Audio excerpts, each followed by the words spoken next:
પેકની અંદર અહીંયા આગળથી મિશ્ર કારોબાર જોવા મળી રહ્યો છે. હળદર અને ધાણાની અંદર દબાણ રહ્યું છે, પણ ગુવાર પેક ફ્લેટ ટુ પોઝિટિવ કારોબાર કરતું જોવા મળી રહ્યું છે. એરંડા અને કપાસિયા ખોળમાં પણ થોડી મજબૂતી દેખાઈ રહી છે. તો આપણે શરૂઆત અહીંયા આપણે મસાલા પેકથી રવિજી કરીએ તો હળદરની અંદર થોડું દબાણ બનતું દેખાઈ રહ્યું છે.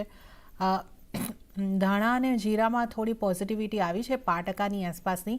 કઈ રીતની તમારી સલાહ રહેશે? ગત સપ્તાહે થોડી વોલ્ટાલિટી શુક્રવારના ટ્રેડિંગ સેશન અને ગુરુવારમાં હળદરે બતાવી હતી, એક દિવસ પ્લસ એક દિવસ માઇનસ. તો આઈ થિંક હાયર લેવલે 14,300 ઉપર સસ્ટેન નથી રહી શકતી ક્લોઝિંગ બેઝ પર. તો જ્યાં સુધી એ ના થાય ત્યાં સુધી I think cell rising strategy રાખવી જોઈએ. હળદર 14,000 આસપાસ વેચીને વેપાર કરવો જોઈએ. Stop loss 14,280. ડાઉન સાઇડ જે ટાર્ગેટ છે એ 13,600 સુધીના જોવા મળી શકે છે. તો ત્યાં ક્લિયર પિક્ચર છે, સેલિંગની રણનીતિ રાખવી જોઈએ. જ્યારે ધાણામાં જોઈએ તો 7,800નું જે બોટમ છે એ બ્રેક નથી થઈ રહ્યું ને કન્ટિન્યુઅસલી એ બોટમને રિસ્પેક્ટ થઈ રહી છે. 7,850 એ ખરીદી કરીને ચાલો. સ્ટોપ લોસ રાખો 7,770 ને ઉપરની બાજુ ટાર્ગેટ 7,970 સુધીના બની શકે છે. તો ધાણામાં ખરીદી કરી, જ્યારે હળદરમાં વેચીને વેપાર કરવો જોઈએ. શોર્ટ ટર્મમાં થોડું મને એવું લાગી રહ્યું છે કે ટ્રેડ છે સબડ્યુડ રહી શકે છે. તો જે તમારી સ્ટ્રેટેજી આપણે મસાલા પેકની જ્યારે અહીંયાથી વાત કરી રહ્યા છે તો જે સલાહ મળતી દેખાઈ રહી છે કે ધાણામાં ક્લિયર ટ્રેડ બનતો દેખાઈ રહ્યો છે સેલ તરફ રહેવાનો. તો ધાણાની અંદર માફ કરશો, હળદરની અંદર સેલ કરીને ચાલવાની સલાહ જે છે એ બનતી દેખાઈ રહી છે 13,600ના ટાર્ગેટ માટે, અને ધાણામાં ખરીદીની સલાહ છે 9,970ના ટાર્ગેટ માટે 7,770ના સ્ટોપ લોસને ધ્યાને રાખીને ધાણામાં 7,850 પર ખરીદારી કરીને ચાલો.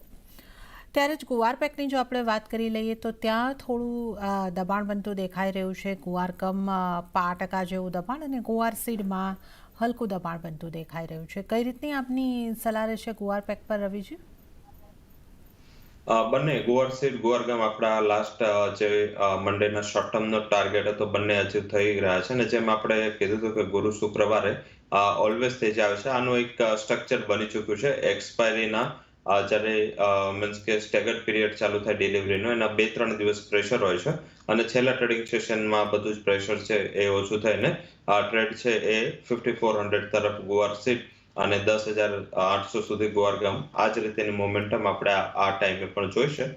થોડું ત્યાં પણ એક લેકલસ્ટર મુવમેન્ટ હશે. હાલાકી થોડું ઘટાડે ખરીદીનો અપ્રોચ ગુવાર ગમમાં રાખવું જોઈએ.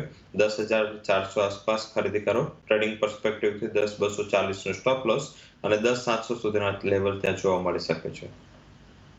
ઓકે, તો ગુવાર કમમાં ખરીદીની સલાહ બનતી અહીંયા કરતી દેખાઈ રહી છે 10,700 સુધીના ટાર્ગેટ માટે ખરીદી કરીને ચાલો. 10,240નો સ્ટોપ લોસ અહીંયા કરતી ધ્યાને રાખવાનો રહેશે. તો 10,400ની આસપાસથી તમે આ ખરીદારી કરીને ચાલી શકો છો. તો આ ગુવાર પેકની પણ આપણે વાત કરી.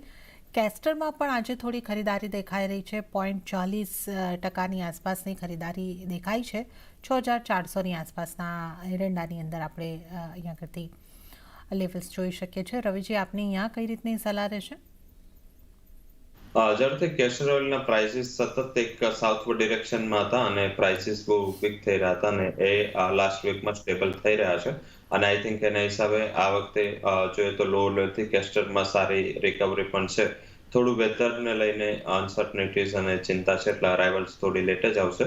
તો આઈ થિંક ત્યાં મીન્સ કે ઇન્ટ્રાડે કોઈ ખાસ મુવમેન્ટ આ લેવલથી નહીં મળે, પરંતુ 2 થી 3 ટ્રેડિંગ સેશનનો આઉટલુક હોય તો 6,380 ત્યાં ખરીદારી કરીને ચાલુ જોઈએ. સ્ટોપ લોસ 6,340 એક નાનો સ્ટોપ લોસ અને ઉપરની બાજુ જે ટાર્ગેટ છે એ 6,520 સુધીના બની શકે છે. 6,500 6,520 એક રેઝિસ્ટન્સ છે, તો એ આસપાસ નફો બાંધી લેવો જોઈએ.